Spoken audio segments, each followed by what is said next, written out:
So I am making butternut squash tacos. I have a butternut squash that's from my garden. This is about an average medium-sized squash.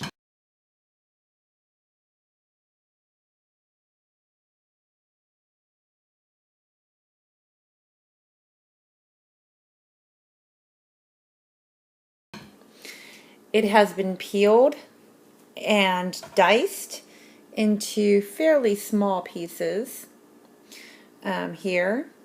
I have seasoned it with some regular taco seasoning, which is a mix of different seasoning. It has some chili peppers, cumin, oregano, sea salt, onion, garlic, smoked paprika, green and red bell peppers, jalapeno pepper, mix of things. Also, towards the end of it, if you have some smoked paprika and some, you can add that in. It really flavors that well. We had some smoked paprika that we like to add into the end. You don't want to over season it. You can add a little bit of sea salt and maybe pepper as well. And not to season it too much before you put it in and cook it, because you want to add flavors. You can't take flavors out, but you can always add it in, and that is the key for cooking. Now, I have half an onion that has been diced in fairly large dices. This is 2 Anaheim peppers. And this is half a box of organic portobello mushrooms. It's a big box. It was the big box, so it was half a box of the big stuff. I'm going to saute the onions and sweat them with avocado oil. And then once I get those a little bit brown, I will be adding the peppers. Then what we're doing is we're building a flavor profile. We're going to be layering the flavors up. So the onions first, then the peppers, and then we add the mushrooms. And this is going to be building up the flavors. And then we go ahead and put this in and lower down the heat all the way down to maybe medium low.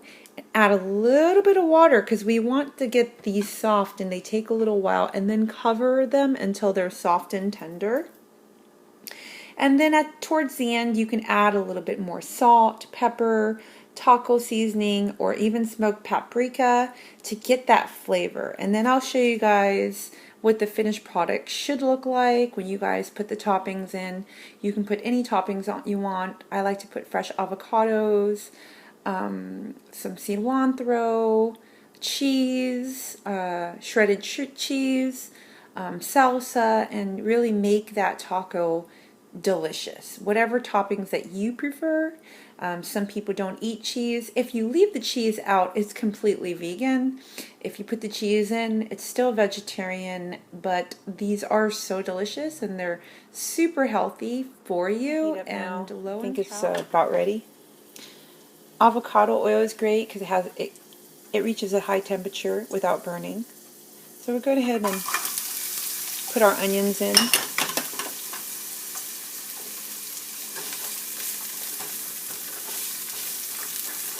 We're just going to sweat them. Sweat them a little bit, brown them a little bit.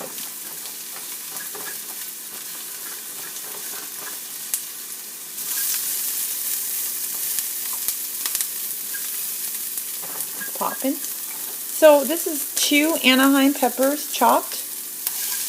And I'll put that in there.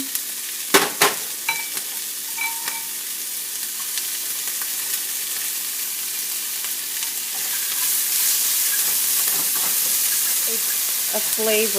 It's building the flavors, layering the flavors really, so that when you eat it, you can taste the layers of flavor.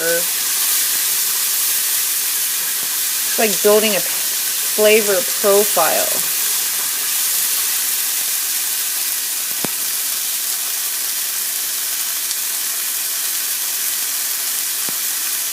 And it is on high.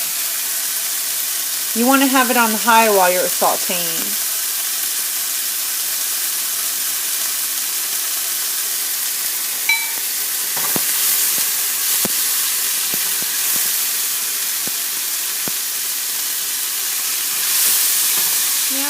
is about one of those big box of baby portobello organic mushrooms. This is half the box, which is fairly a lot of portobello mushrooms.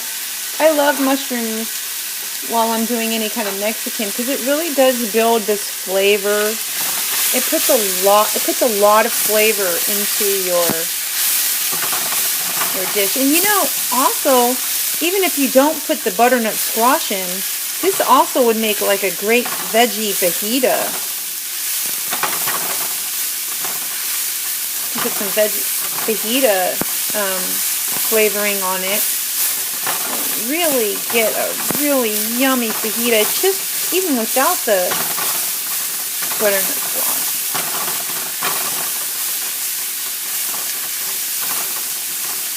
And let those juices from that and the mushrooms start to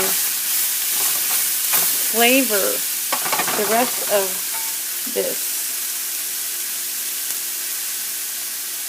Okay, so now we're going to put, this is one medium butternut squash, peeled and diced. I added some taco seasoning, some sea salt, ground sea salt, fresh ground sea salt, and fresh ground pepper.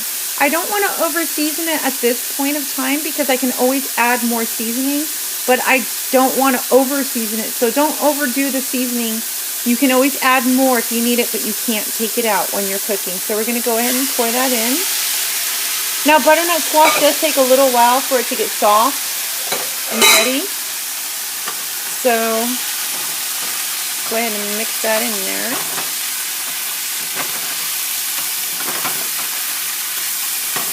Oh my God, this looks so delicious. Smells fantastic. I just tasted the spoon a little bit and oh my God, the flavors are there. Now we're going to go ahead and since it takes a little while to cook and the mushroom put a little bit of water in there so it can cook, you can go ahead and cover this. So I have this covered and I put it on a medium low, around a 3 on my I actually didn't have a cover that fit the lid, so I actually just kind of scooped everything in and kind of threw the smaller lid in here, but I need a cover, and I need it on low. The juices from the mushrooms actually gave it enough water so that it can help cook the squash. Normally you wouldn't want to do this, but I did this. I'm making do here.